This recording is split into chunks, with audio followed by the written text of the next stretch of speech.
This 1998 F1 car was so ahead of its time, it got banned before it even raced. The Lotus 88 was Formula 1's twin chassis experiment.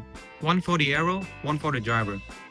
Brilliant on paper, but never got raced a single lap. You see, in the 1980s, F1 cars started to use ground effect to create huge downforce. But what is ground effect? Take this car for example.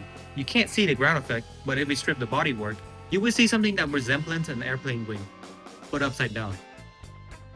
In simplest term, is by manipulating the airflow going under the car, which creates negative pressure, which sucks the car down. And the side skirt would seal the air around the car from coming in.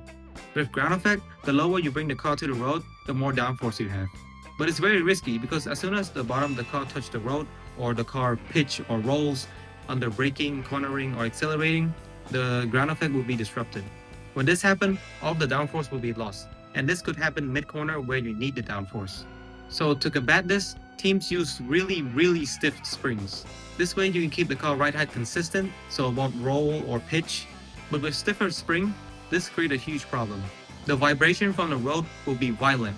Drivers would jump inside the car, which makes it hard to see and hard to be consistent using the steering wheel or the pedals.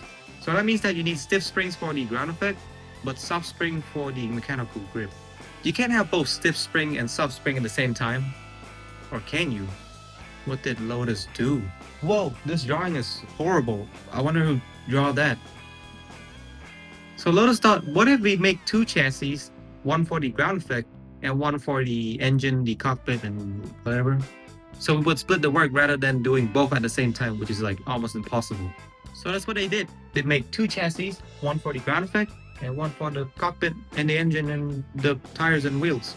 So these two chassis will get sandwiched together and they will do the job individually. So I'm not showing the bodywork, as you can see the missing front and rear wing. So they will mount the chassis for the ground effect to the suspension of the car. This way all of the downforce would go directly into the wheels. They also added some springs to keep the chassis level to the ground. So there's a lot more going on. I just think that it's not worth it to explain it on a short form video. If you wanted to know more, watch a longer video. The Lotus 88 was so clever, it never got the chance to prove it. Thank you so much for watching. Don't forget to comment what should I do next, and follow for more.